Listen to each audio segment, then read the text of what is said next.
People know my background from yesterday's speech, that my real specialty is artificial intelligence and robotics and redefining what human beings will be in the future. So I was talking a little bit about, mind control in particular, and something that I worked on that I'm not proud of, but it's called the voice of God weapon. So there are 4 different techniques and technologies that can pipe voices into an individual's head. And once you can do that, you can control them using neuro-linguistic programming techniques. You're rewiring their thought processes and brains. There's something called hyper game theory. How do you, they want to see if they can manipulate people to do things that are irrational, but also walk them to their death. And so you can call it a eugenics program even. They're trying to, it was called mind hacking. So they're trying to hack a targeted individual, and the targeted individual will create mental defenses as best as they can. They'll go to their social networks. What do? They try to disrupt the social network, so you have no family or friends. It's a back and forth game that they're trying to find out the maximum probability of death, and the example that you used, where you'll commit suicide or you'll harm somebody, become a Manchurian candidate, or something like that. One of the men behind the technology admits he created a monster. Dr. Robert Duncan put together the technology that allows the government to transmit thoughts and voices into the heads of Americans. I've worked on projects for the CIA, Justice Department, and Department of Defense. So you know for a fact that these weapons that you worked on, they're being used domestically today? Absolutely. Are there citizens of this country that are being abused with this technology? Worse than abused, that's a light word. They're being tortured. They easily could be broadcasting across the country messages to people and causing them extreme pain. We've run into a few people that claim they got voices in their head. When they talk to us, they seem totally normal. Are these people crazy, or is the government doing this to them? The government's doing this to them. They're called voice of God weapons. So the targeted individuals aren't crazy after all. These are people within our government at a certain level making these decisions, and they're not necessarily our president or our elected officials. That's exactly right. They can't be removed, and they're difficult to find. They hide in the dark crevices of our government. It's worldwide, and it was intended to be worldwide for the New World Order government. They're trying to develop literally thought filters, so you can't have specific thoughts. They can erase memories, reprogram them with false memories. You can make them angry. You can alter their voice. All the emotions can be controlled. You can insert thoughts. It's totally stealing one's brain, stealing their soul. And that's what this technology can do. It can run other software, overlay it on your hardware called the brain. You're taking away someone's autonomy of thought. Your brain is being seen in this equation as a machine. Correct. Oh, absolutely correct. This way we can control leaders of the world. This way we can get their secrets from other countries without them even knowing it. They want to control everybody, right? They're interested in controlling everybody. Ultimately, that's the goal. We have President JFK, who I think was just about to spill the beans more exactly about these mind control weapons. You're taking away free will now. Justice relies upon free will. Why would you want democracy in every country? Well, it's because of mind control weapons. We can control who gets into power. In the world, then your government is not what you think it is. And I know this is horrible, and people need to know the truth. Imagine having 2 minds running some software on one brain. there are two of you in one mind. When you clone a brain, brainwaves, and it's more complicated than I'm describing, but you are able to see what the other person is seeing, and you're able to hear what the other person's hearing, as well as influence them. No touch torture is a whole new topic, a whole new category. Most people don't believe it's happening. You can be tortured in your own home. No one will believe you. Your brain has been rewired to feel the other. I call it the empathy machine. We can overpower all senses. We can create false sense of touch, make you think ghosts are touching you. We can, create smells that aren't really there, tastes.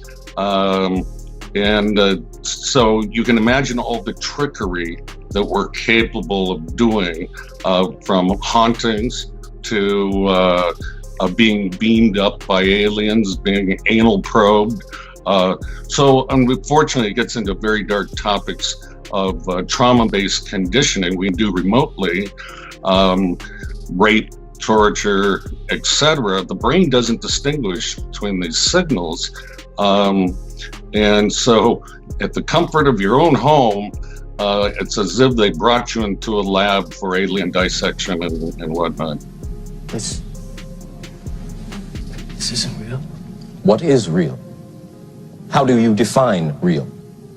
If you're talking about what you can feel, what you can smell, what you can taste and see, then real is simply electrical signals interpreted by your brain. This is the world that you know. The world as it was at the end of the 20th century. It exists now only as part of a neural interactive simulation that we call the Matrix.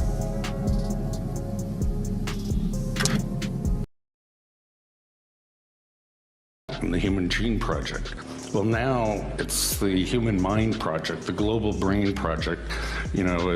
President Obama just recently funded a whole bunch of scientists to decipher the mind. Well, our previous president, same thing, George Bush, said the same thing.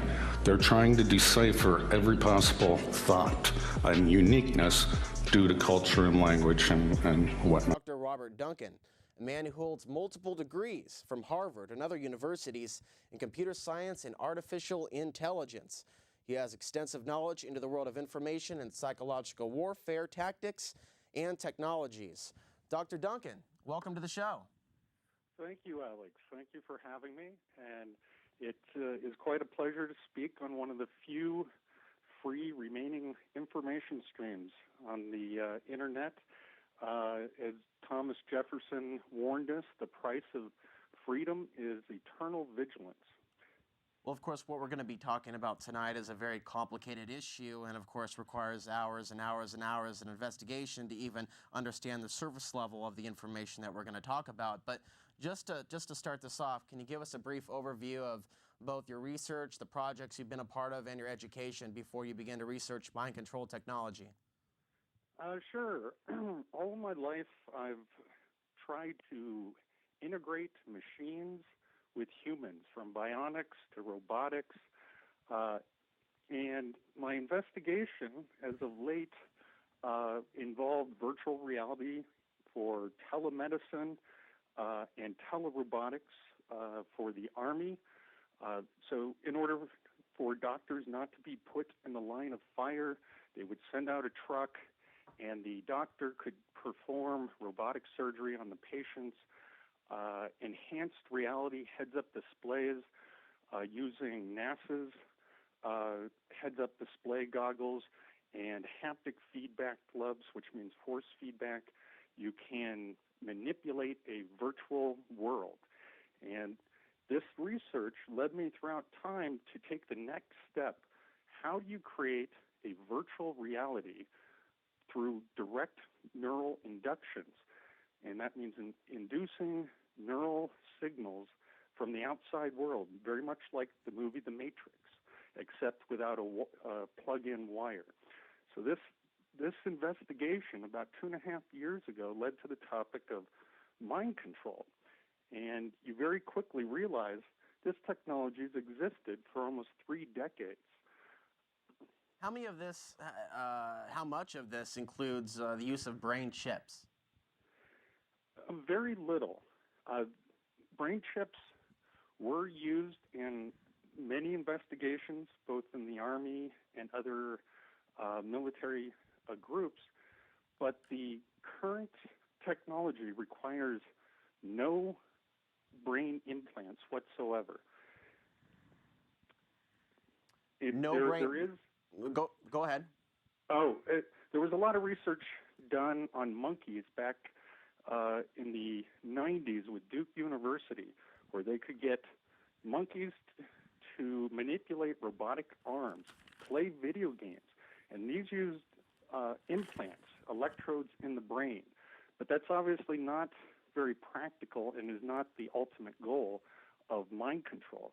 You would want to have a wireless method in order to both control populations, create brave voyeurs, to manipulate the human organism, as it's called in literature, precisely, every human function.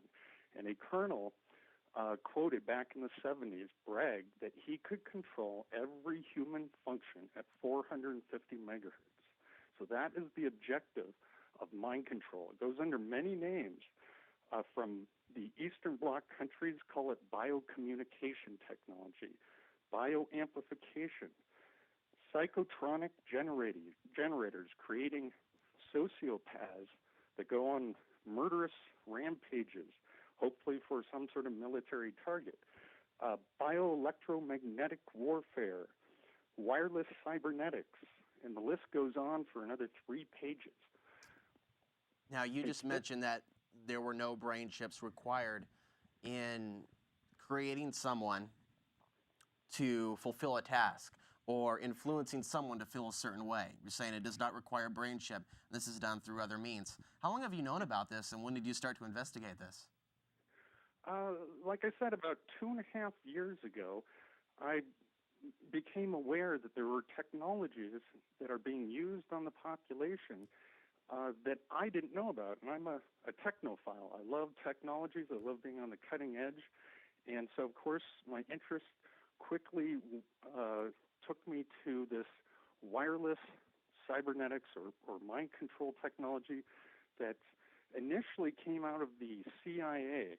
In 1943, President Truman signed National Security Act, creating the CIA, and one of their main tasks was to create mind control technology, and made popular by movies like The Manchurian Candidate, creating programmed assassins, like through Project Monarch, MK, which means Meinung Controller. It's the German for mind control, MK Ultra, Delta, MK Search, and the list goes on. The military often calls their experiments into controlling humans behavior modification, but none of it is for peaceful purposes. It's all to take control of the enemy's mind or machines. And currently it resides under the Directed Energy Directorate of the Air Force. They have a program called Personnel Effects, where they describe a lot of these capabilities of making the target controlling their senses in every way so that they misjudge the horizon. For instance, in JFK Jr.'s situation, that's exactly what the weapon was supposed to do. It's a weapon of delusion, illusion, and deception. Now, in terms of the large amount of people on the web that are claiming that there are thousands and thousands and thousands of cases of what some people call gang stalking. Now, my question to you is, how much of this do you think is paranoia as opposed to something legitimately happening? Or could it be possibly a side effect of some testing that may not be intentionally focused on them particularly? That's a good question, and you're absolutely right. Gang stalking is a phenomenon that's really gotten a lot of attention on the internet, and I would say less than 10% of it is real. But if you go back to the documents of MK Ultra, released through the Freedom of Information Act, it is listed right there as a method to gaslight, to make paranoid certain people. And this is used in the CIA bag of tricks to discredit an individual in public. So yes, much of what you read about is side effects from the weapon testing and drug testing, as well as a few real incidences. Probably less than 10% is what I would say. We actually know quite a bit about MKUltra, thanks to all, as you noted, the Freedom of Information Act, and of course all the stuff that's been declassified since. Naturally, of course, the church hearings of 1977 brought a lot of this to the consciousness at that time of the average American viewer. I remember ABC actually had a special on it in 1978 documenting what happened. I find that quite interesting, how the media forgot about that in light of this new war on terror and this new technology that they are experimenting with as we speak. Absolutely true. And in fact, Frank Church is one of my heroes. I'm calling you from Boise, Idaho. This is where he was from. And it's important that we never forget what he brought to light, that these experiments on the American people and used unfairly against other people of the world is quite real and quite perfected. So absolutely, we should not forget that. There are psychological warfare tactics that help each generation forget about the atrocities of the past. So cultural memory, in effect, is sort of erased after 10 years, and it has to be brought back to light for us to remember what has been done and why we must be vigilant about our government and have the checks and balances in place to do it. Now, you mentioned in your bio that you've done work for the Department of Defense and the CIA developing robotics in medicine, virtual reality in telemedicine, tank recognition and classification from satellites, and artificial intelligence used to track Soviet nuclear submarines. Can you tell us a little bit more about that work? Probably not without being killed, but just what you can.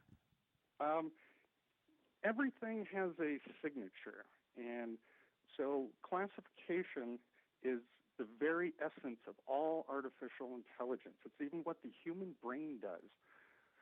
So the military has a lot of projects that utilize this capability, and examples of projects that I've worked on, you mentioned tracking the Soviet nuclear submarine fleet. Well, the submarines have particular signatures, but it's using sound.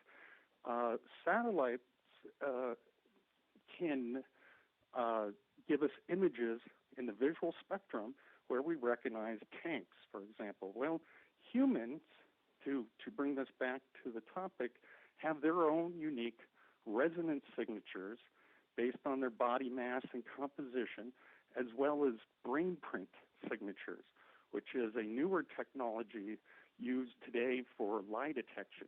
But it goes much more, it gets much more sophisticated as you dive into it, that every human function has been mapped out to some extent, and that we are all just slight variances from some mean. You map out the cognitive model of the average human, you can influence almost everybody on Earth to some degree. I want to ask you about the use of sonar. And does this fall in any way or any category into possible ways that mind control could be tested on the public? Sonar used mostly just underwater. There are acoustic technologies. American Technology Corporation produces a weapon that's classified as non-lethal that can project sound into people at a distance, very focused beam. And some of the capabilities are often called voice of God weapons. So you can trick somebody into believing they're hearing the voice of God. You can brainwash them to do almost anything.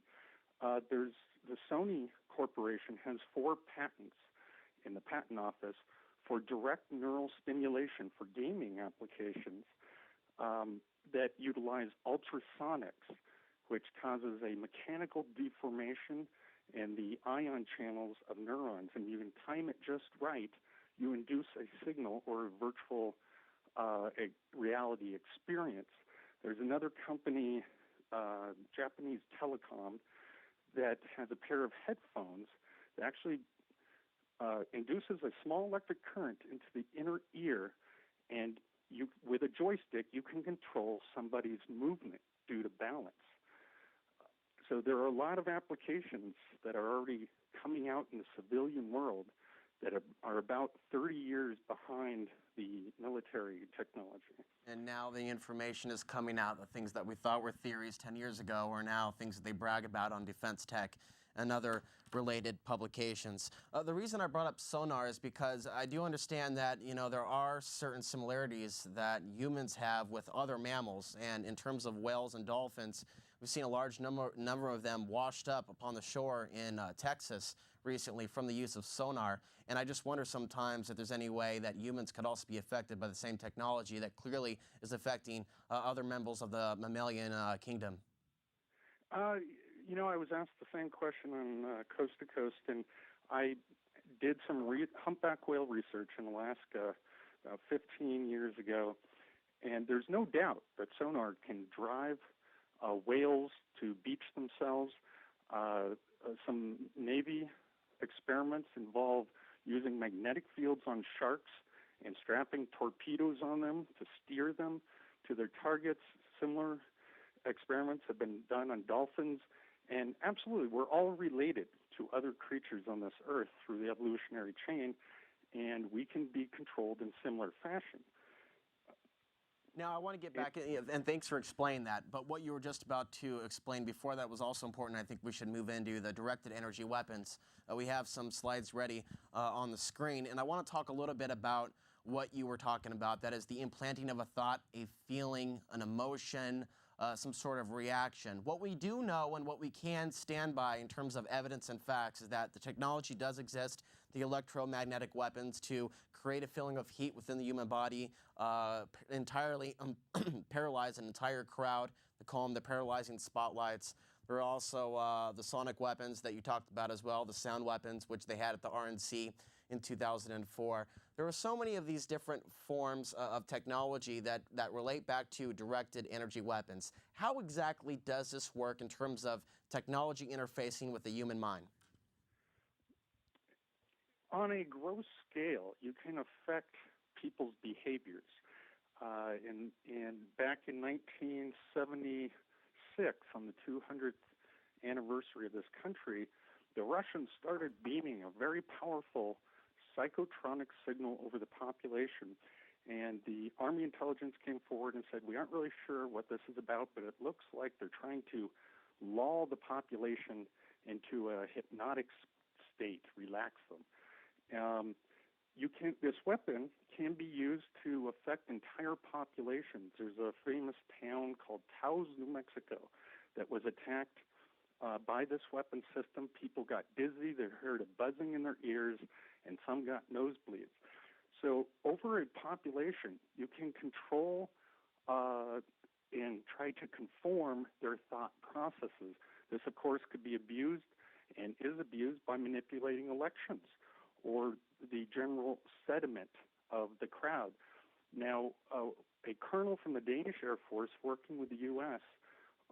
Back in the 70s again claimed that he observed a person who was being beamed with radio frequency energy from the next room, that they could induce any emotion into him. And the most interesting one was white hot anger. So they can make people violent with just a simple brain entrainment, induction in the human nervous system. Now we do know that technology that you speak of has been used in Iraq. That part is public. Now we find ourselves facing a school shooting, and I'm going to be fairly objective with the story. I'm going to be presenting a lot of facts that are available up to the minute at this point. What is your take on this recent school shooting and other school shootings and other amazing and unthinkable acts of violence that we've seen in just the last year alone? It's truly depressing for me to see these world events, because the very nature of the weapons system involves plausible deniability. People can't understand the sophistication and exactness of this weapon system in inducing aggressive behavior, and you can't see the energy, and what you can't see, people often don't believe. There are many events throughout history that are questionable.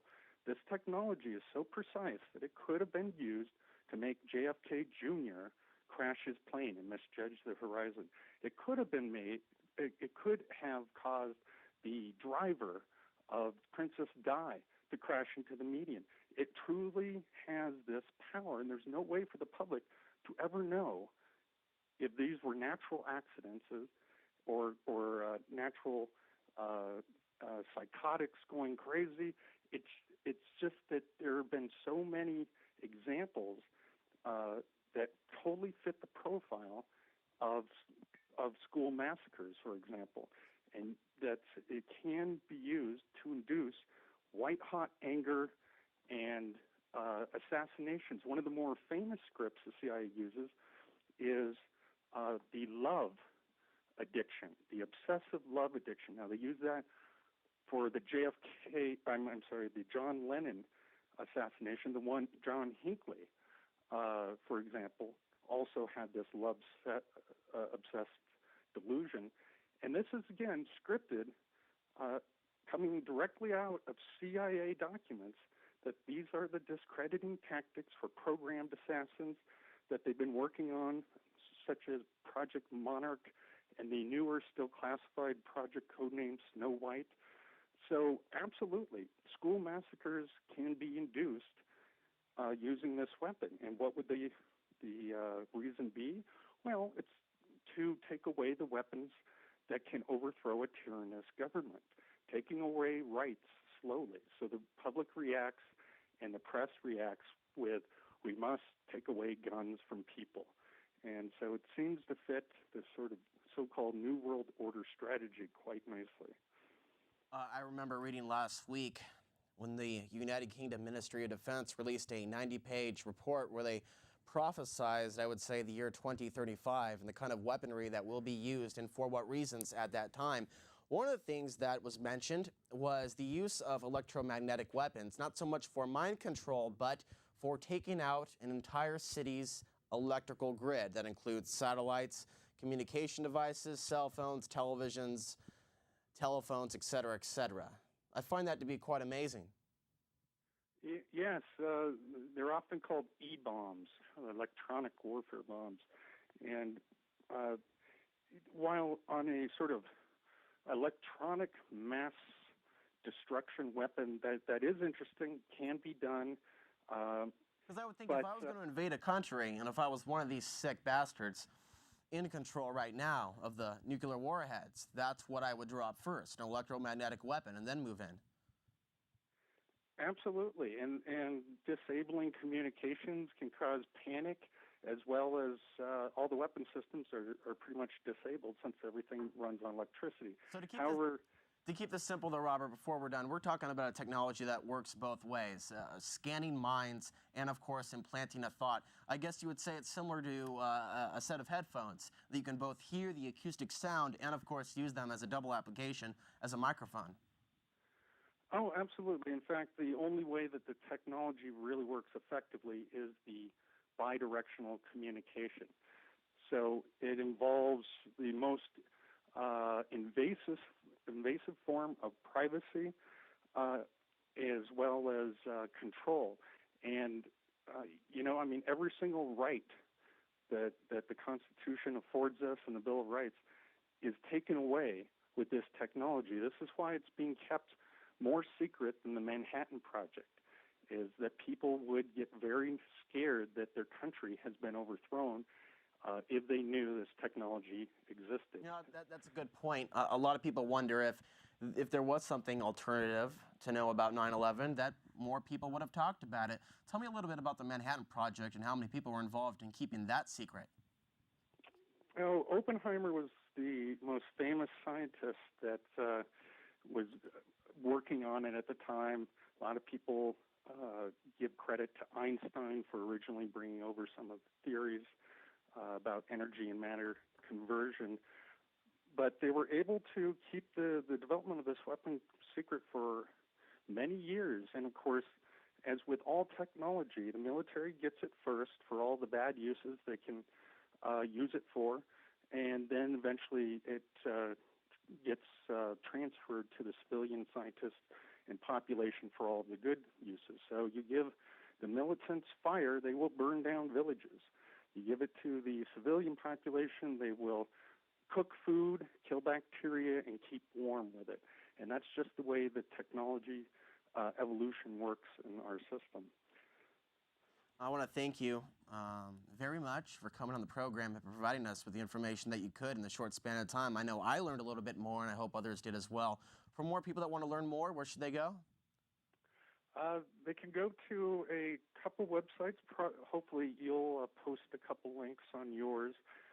But there is the American Cognitive Liberties Association, which I recommend. And they can Google that up, and that provides a lot of non-biased articles that's written by current scientists on some of these technologies. Well, thank you. And of course, they can go to your website, thematrixdeciphered.com.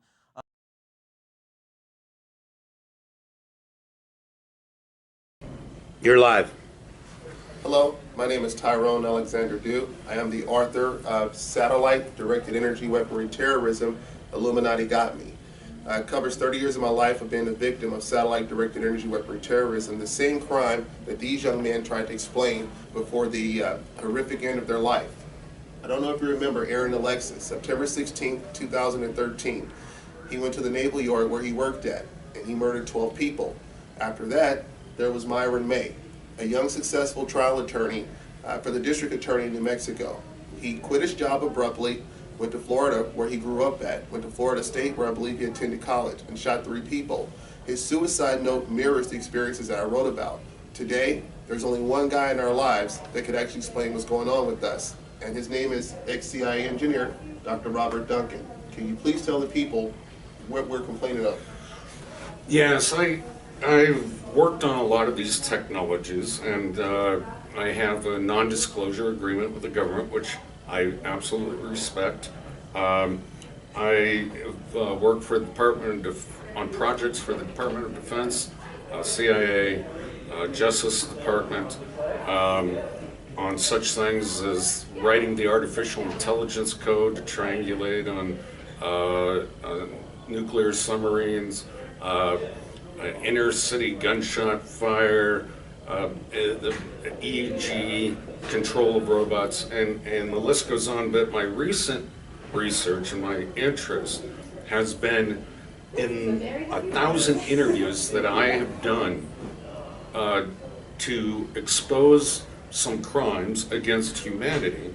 And I've been collecting this data for over a decade, interviewing people like you to understand what are the methods of these no-touch brainwashing, mind control, and behavior modifications experiments that have come out of the CIA initially, that it was discovered under a project that's a very generic name. They keep changing project names, MK Ultra. And they also use stalking methods that were developed under the FBI called COINTELPRO, counterintelligence. And it's how to control groups and populations and people that may make more of an influence in social cohesion that they're targeting and interested in. Well, the technologies that we're complaining of, actually they're putting voices into people's heads. That is what these young men were complaining about before they committed the crimes. Aaron Alexis, he felt as if he was being followed. Now, you might not understand this, but they're using something I believe called extreme low frequency waves. These extreme low frequency waves, once they put a voice in your head, they're able to cause pain. And if you understand how, that could affect you, can't sit at work, you can't go to school, you can't do anything. Myron May complained of the same thing, and both of these young men were complaining of, they're trying to force me off my job, they're trying to scare me off my job, and they finally did that to them. So Duncan, can you explain how people are hearing voices in their mind Or can you explain that can you at least admit that it's true that these technologies exist? They absolutely exist, but I want to take a step back with you. All right. What did these two young men, what was their real message? Why did they feel they needed to go to violence to get their message out? And did that work? Well, to be completely honest with you, it gets to a point, I'm a victim, so it gets to a point of where you feel like you've tried to have a quality of life, and what's happening to you, there's no way to stop what they're doing to you, and it never should have been done to us in the first place. So they all felt like the only way they can get their message out of my life is being ruined, I'm hearing these voices in my mind, they're causing extreme pain, was to go out and actually commit violence. So did it help? Well, for me, if it wasn't for Aaron and Alexis, my mother and family would have possibly thought I was still crazy. You know, I published my book a month before that, and my family was wondering, what the hell is this guy talking about? You know, he's talking like he's hearing voices, he's feeling pain, they've been doing this to him for over 30 years, and I was actually in the basement. My mother called me upstairs. She says, Ty, come here. I ran upstairs and, a little upset because now I went from a guy who's made about $2 million before I was 30, and it was taken from me by the person speaking to me, causing pain, and telling me if you want us to make the pain stop, this is what you have to go do. So they would force me to go to strip clubs, force me to go to, spending my money very irresponsibly. So, and they would say things like, well, you got to live like your kind of people like to live. And when they say that, they're referring to the ignorance of the black community. You know, how they go out and ostentatiousness, all the guys with the gold chains on and all of that. I didn't want to live that life, and I don't think these two young men wanted to either. So did their message get out and did it help? Well, it did help, but I do not condone going out committing mass violence. Good. And I don't think you condone that either. No. There are other ways to get your message out.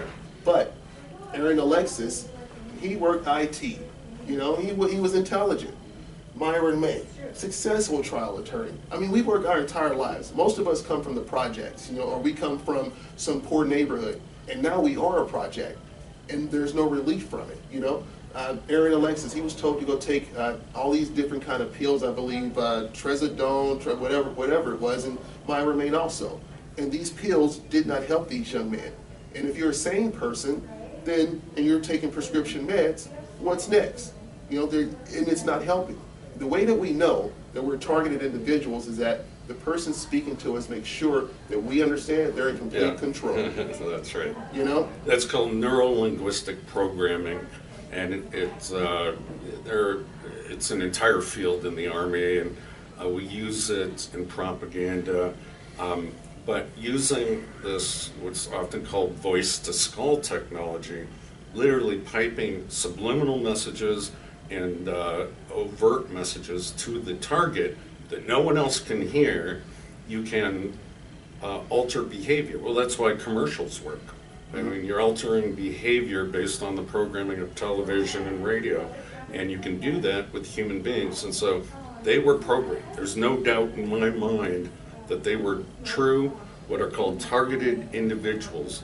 And all that means is they were brought into these secret government programs that I mentioned earlier, and they're being experimented with.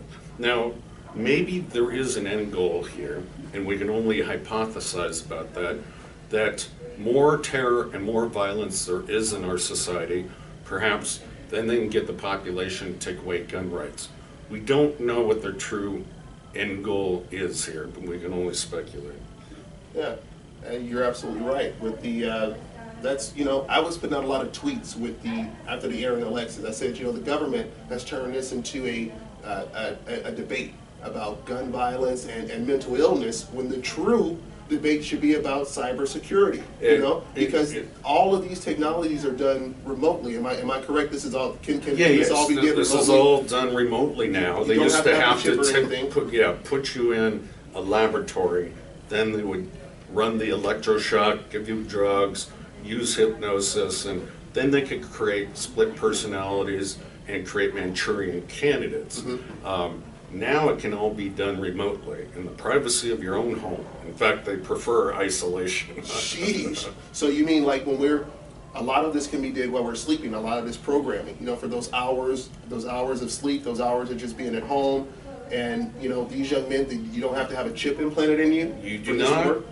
You not have to have a chip implanted in you, but and they used to do that. There's Dr. Delgado, and he used to put chips in human brains, and they had wires and radio controls in their heads, and you can alter emotional states of his subjects. And but the technology has advanced much further than that.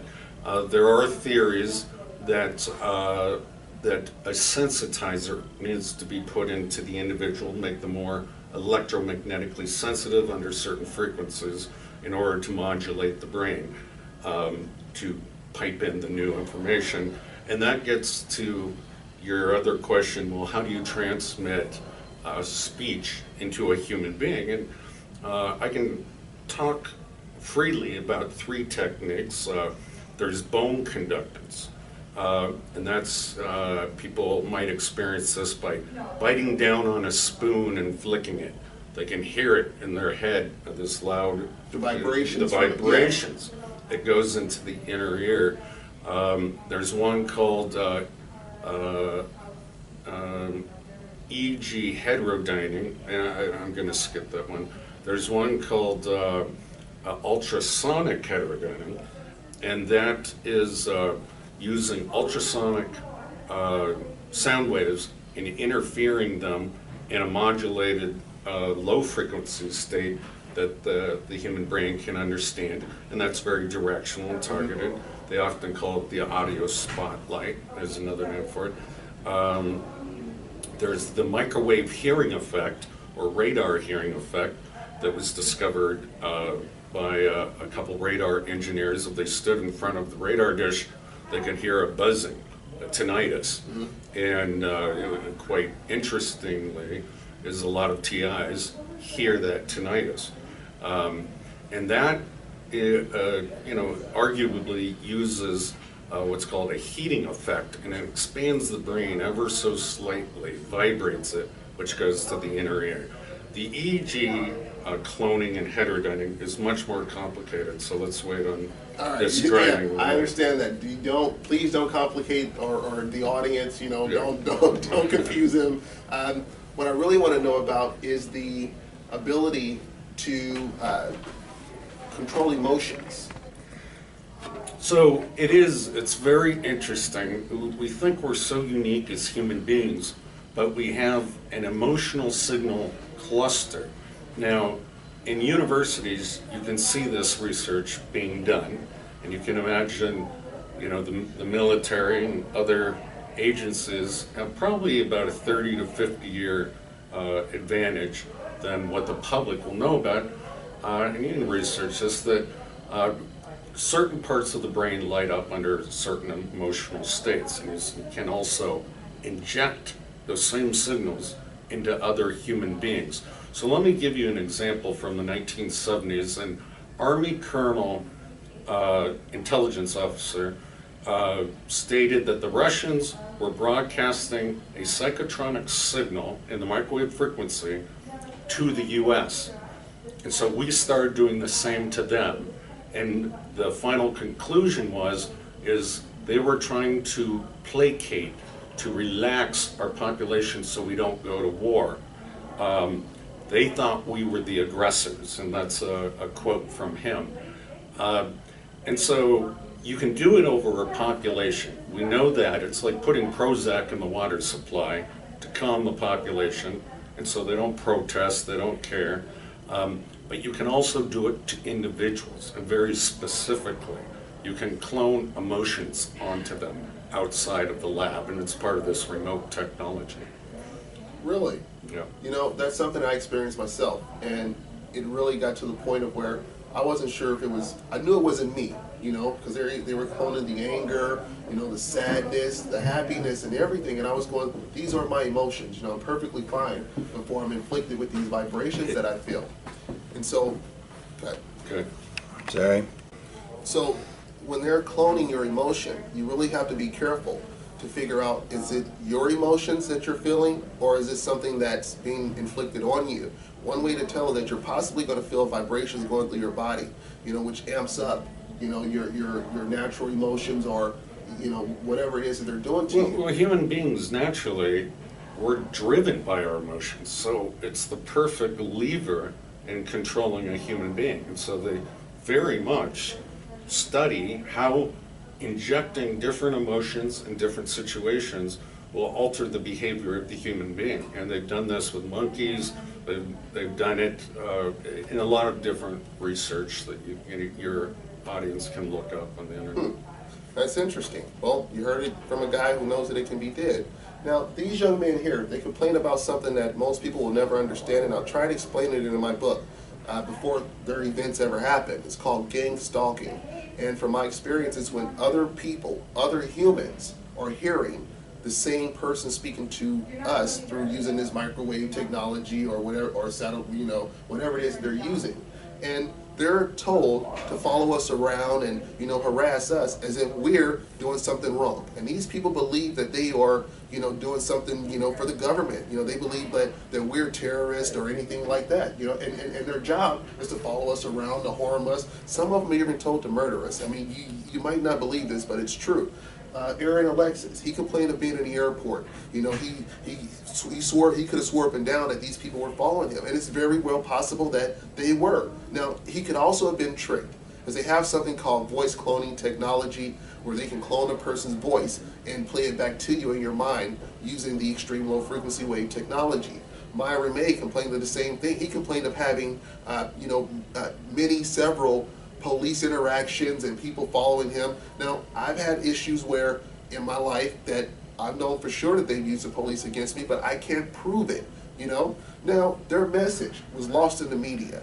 Now, we all know the media has a problem with covering the truth, but there is a huge problem with what we're talking about.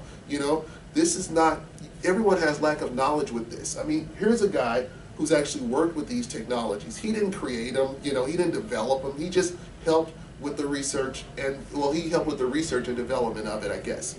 Am I correct? Yeah, research and development in different areas. This is the greatest weapon system, weapon of mass control over every population on Earth. And so there are thousands of scientists working on it, and they don't even know their small part because everything's compartmentalized.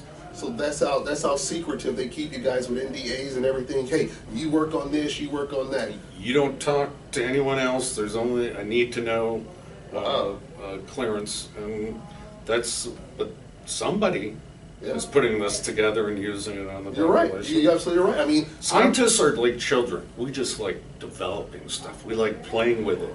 We don't know what it's going to be used for. Yeah.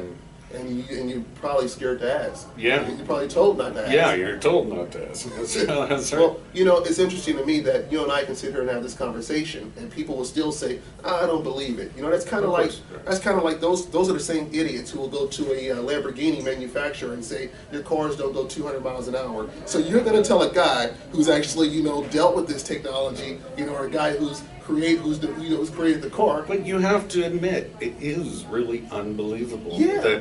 But look, Duncan, this is stepping on the toes of God.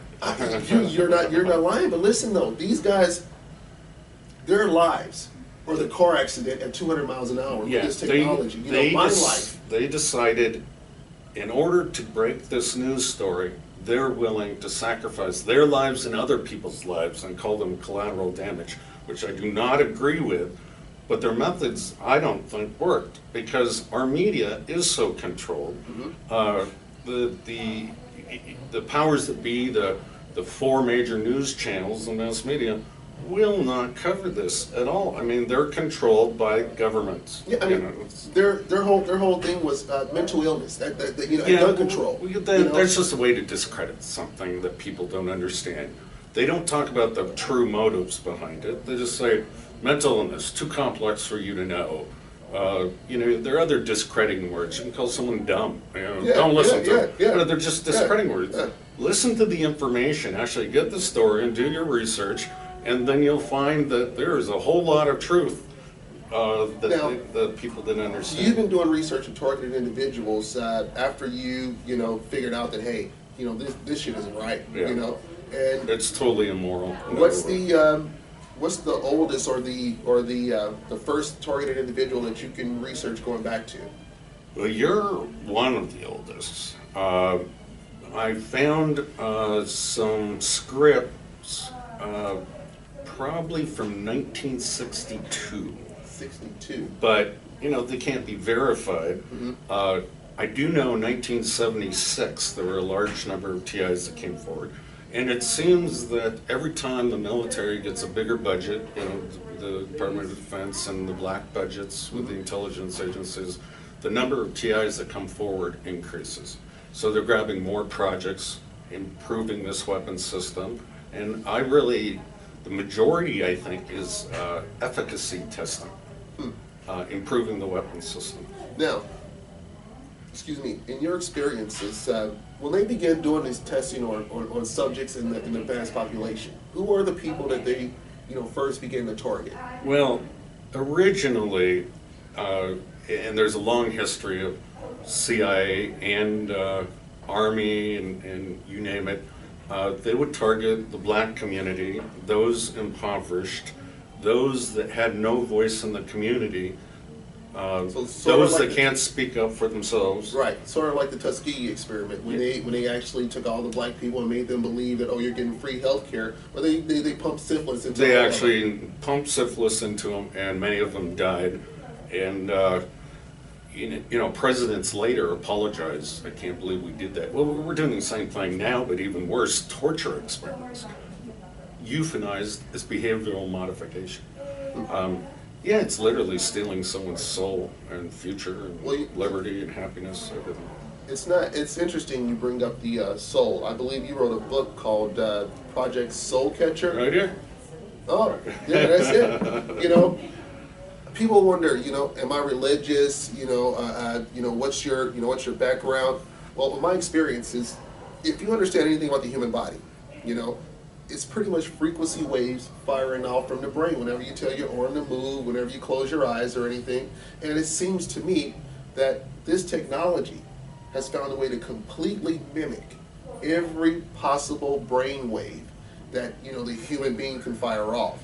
And if that's the soul, then we pretty much are soulless walking around.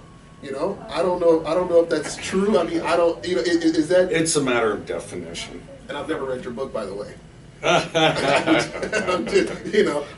might read it after this. But for many years, I felt isolated. I didn't knew nothing about you. I didn't even know that you were out here trying to, raise awareness about this. And it wasn't until 2013, I believe. Yeah, it was 2013 that I first heard about you, and that was with the Jesse Ventura conspiracy theory show. That guy tried to make it seem like you were.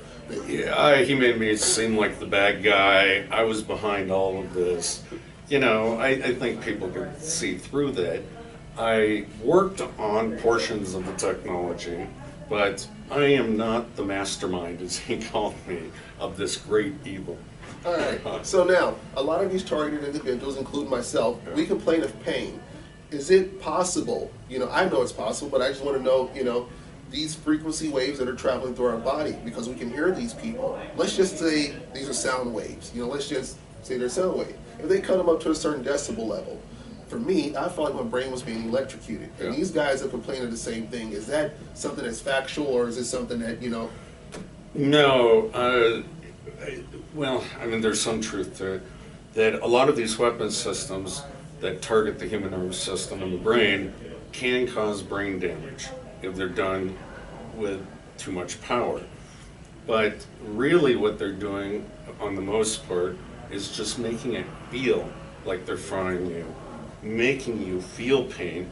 And this is why it's called no-touch torture, and why it's so secret. And look at how long it took us just to have the president admit, yeah, we tortured some folks, and that's physical torture. Yeah. This is actually even worse through the perception of the human brain, but it's harder to prove because you don't have marks or scars on your body. You just have mental scars. And so how do you show those? And then they just write you off as, well, must be mental illness. So they have a perfect cover. And this will be exposed eventually. The civilian technology will catch up. And I've said this for over a decade. they'll pretend they just invented the technology and they'll make sure it's regulated and they won't use this for human rights violation. But they're doing it now, and they're just keeping it very covert.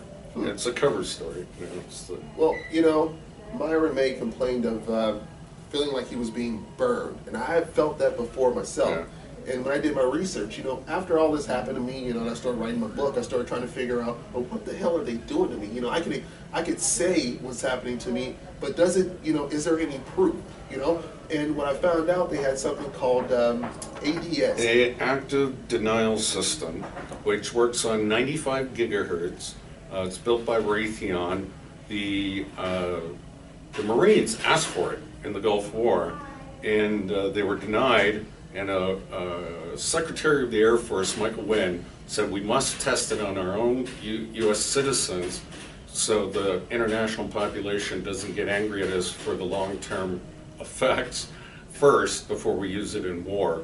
He was fired right after that, so I assume it was for this comment. But it shows you what they think of us. Yeah, I mean, we're test subjects. We're all test subjects if you're not in the military. Well, even I would have, to be honest with you, I would have preferred that they tested this on people in the military than me, and I'm sure Aaron, Alexis, and Myron May, you know, feel the same way. And that causes a burning sensation.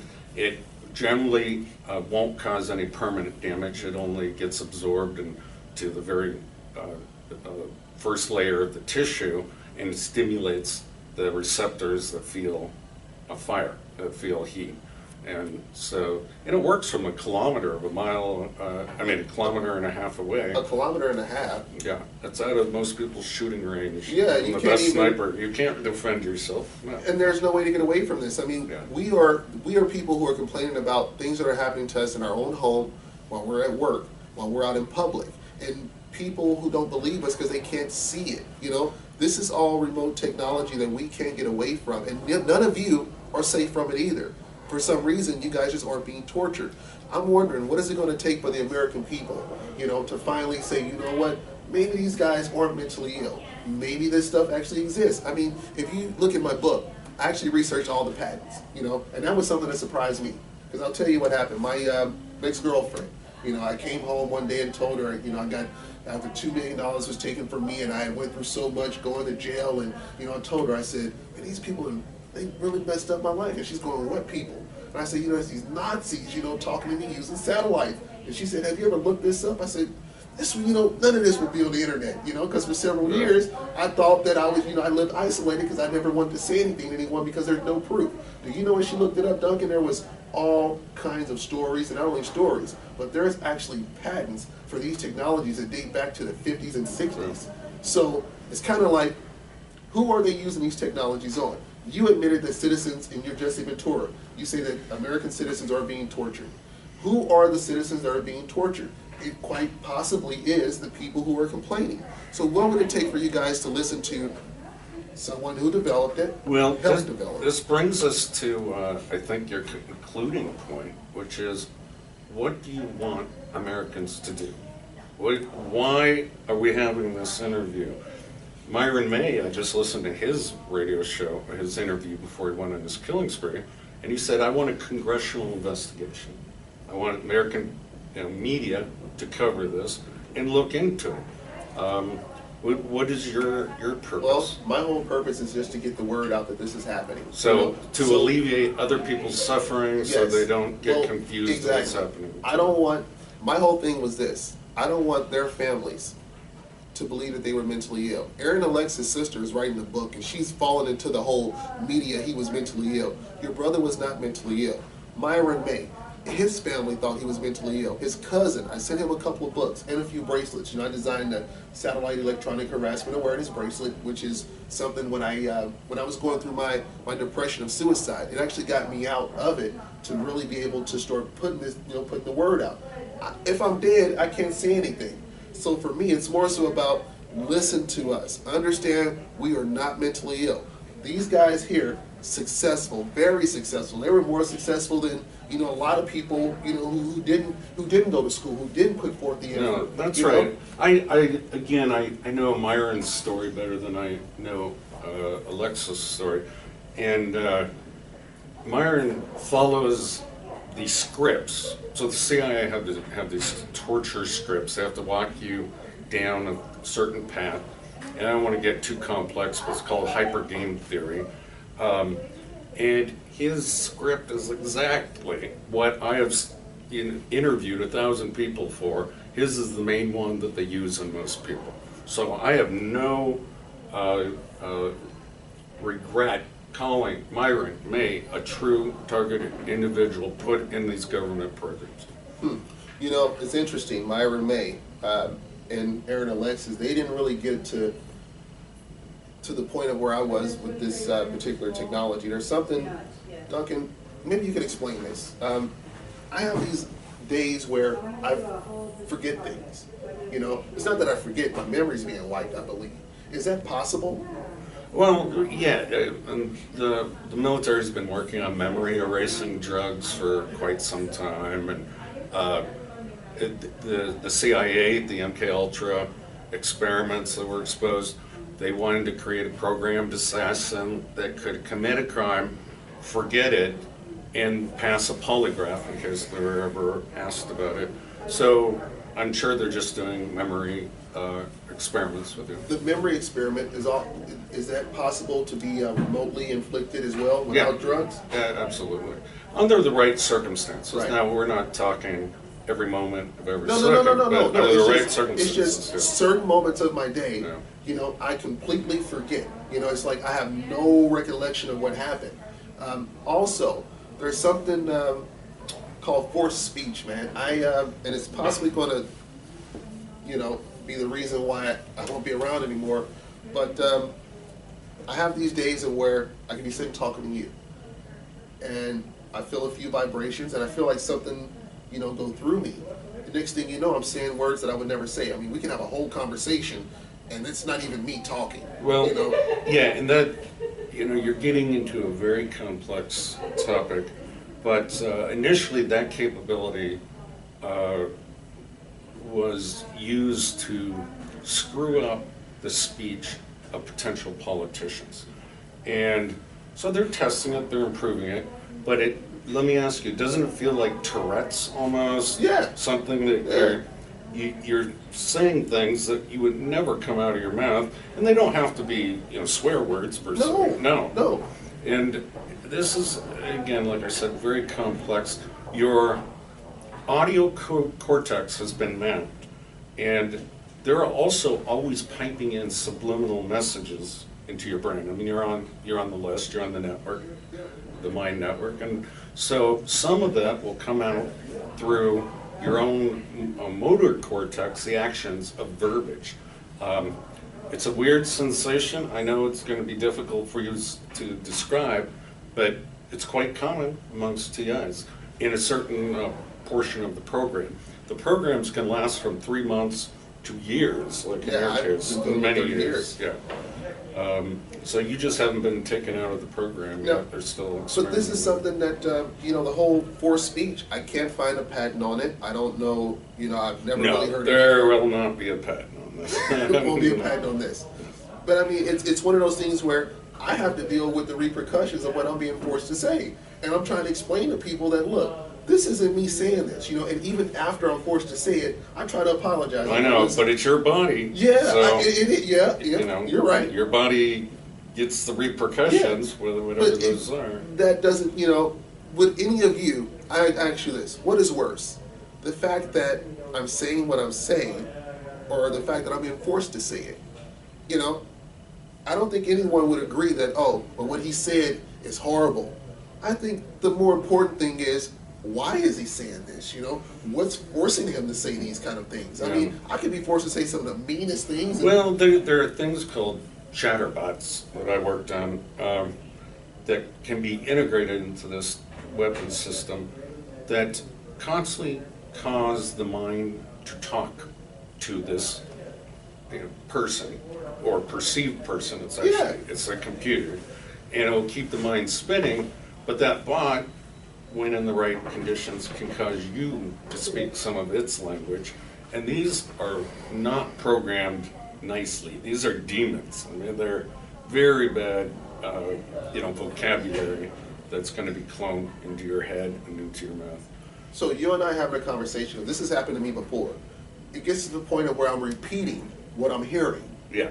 You know, and Exactly. like, and it's almost like I'm talking. You know, it's like my brain is trying to comprehend. Yeah. You know, it's like, well, it's puppet mode. I've heard TIs that have been made to slap themselves. You know, that literally it's puppet. They've created cerebral cortex cloning, and initially I think the CIA term was REHIC, remote hypnotic intracerebral control, and it's like a hypnosis. It has a little influence over you, but it should not have enough that you're going to harm yourself or harm anybody else's, you know, the way hypnosis works. And that's kind of how TIs have described what you're going through. have you ever, I don't know, any other? So Duncan, a lot of TIs are complaining of being threatened with promises of freedom. Myron May, he was threatened with, if you go out, he actually put a Facebook post up, if he committed murder, that he would get his freedom. In my life, I've been threatened with, if you don't do something that we're telling you to do, then we're going to murder your grandmother. And actually, she wasn't murdered, but what I didn't do, within minutes, when I ran upstairs, she has a pacemaker, and she began slumped over in a wheelchair, and we ended up having to use a life alert to send her to the hospital.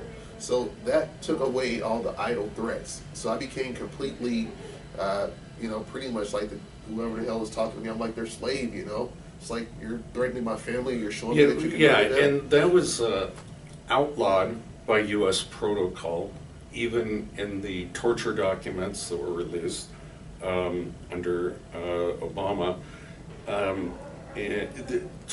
Threats of killing someone's family is not allowed, but they do it anyway.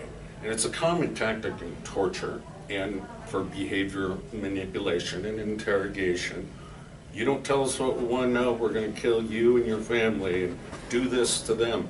And so almost all TIs, and that's also why I know Myron May was a real TI, they get that script. Mm-hmm. Kill your father and we'll let you go, or go on a killing spree or whatever. Yeah. They say that, and no human's brain is going to come up with that naturally. It's a joke.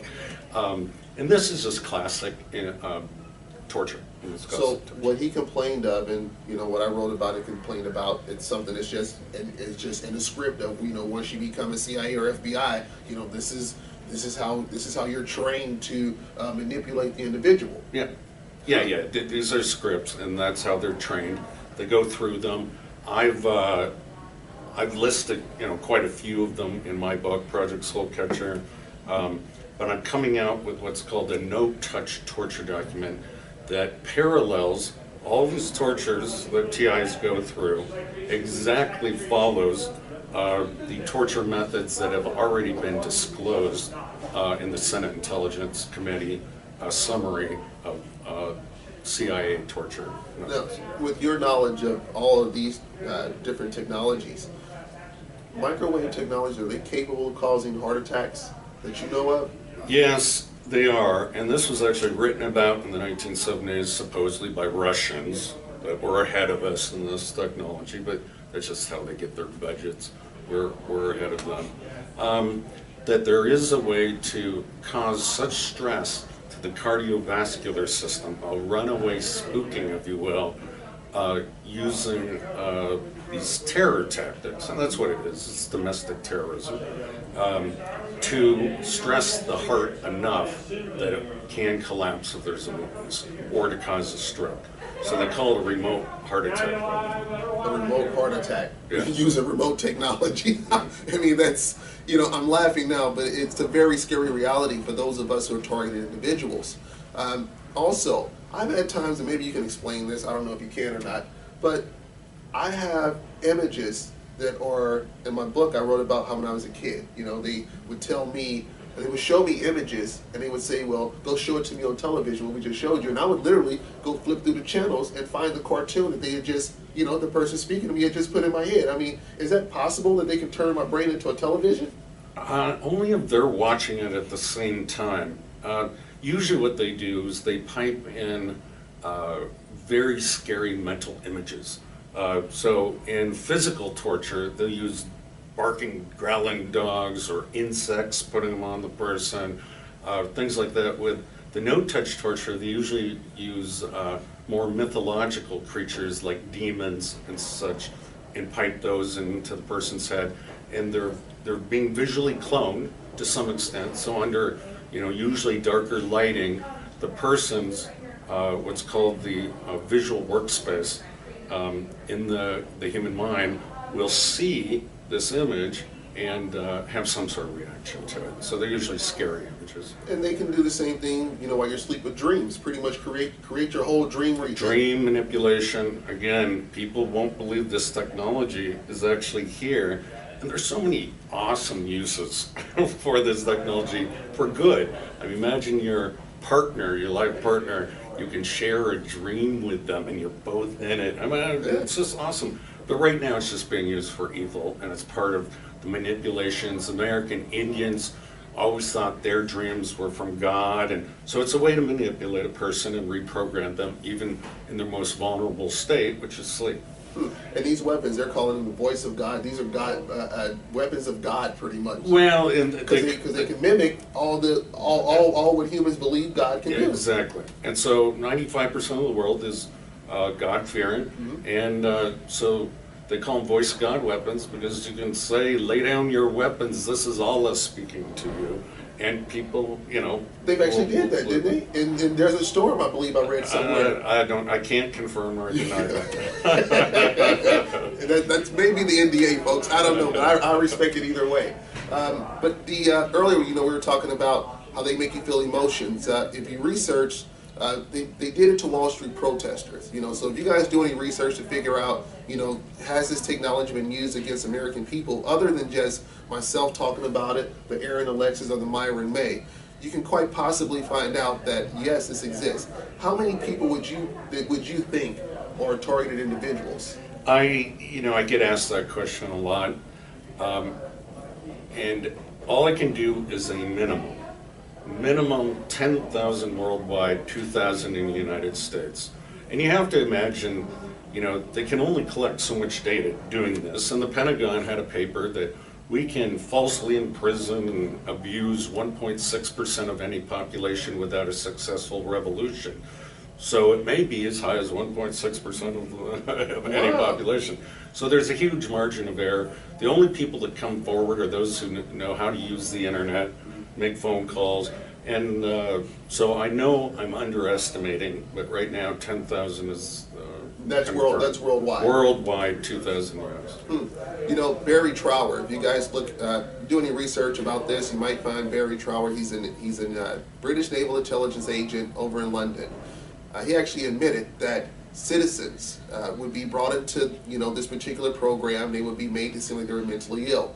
That then they would hire a psychiatrist that was unknowing to the experiment. And if the psychological evaluations came back as schizophrenia or delusional or anything like that, that was considered a success.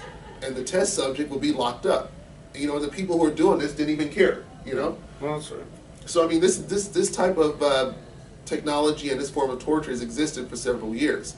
I don't know what it's going to take for you guys to believe this, but I'm someone who's really tried in my life, and I don't think Duncan would be out here trying to expose this. I mean, we don't get any money from doing this. I mean, to be quite honest with you, everything's been taken from both of us. I don't know about you, but I don't see you living in a multi-million-dollar home, driving a Ferrari or a Lamborghini. Greed is not a motive of mine, no. Hey, I'm here to help the human race. I understand. And I really appreciate your help, because without you, these young men here wouldn't have had any kind of proof to say that this is what, here's someone who can admit at least that what we're trying to say is real, very real. And people, and that's, I think, one of the points that you're making for this film is a lot of it's for family of people who are targets, that, you can believe what you want, what the psychiatrist will say, but remember, they're just trained by textbooks.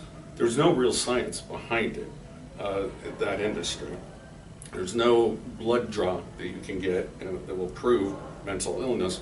And so what the target, the victim, wants their friends and family to understand is, this is happening to me, this is real. Give them comfort words. Just say, yes, I believe you.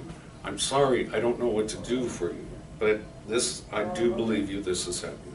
You know, and that would have helped these young That men would have here. helped those two. You know, I truly believe it, because in my life, you know, my family, once they really, I hate to say this, but it took Aaron and Alexa's story, I believe, for my family to really, you know, get into what's really going on. And, you know, the families would be more understanding about this, and I'm hoping that there would be less frustration, yes, and then less events like this occurring. Yes, exactly. Well, Duncan, thank you so much for the interview today. Yeah. Appreciate it. Thank you. You have Pleasure. a wonderful evening. Yeah. All right. Okay, we're recording.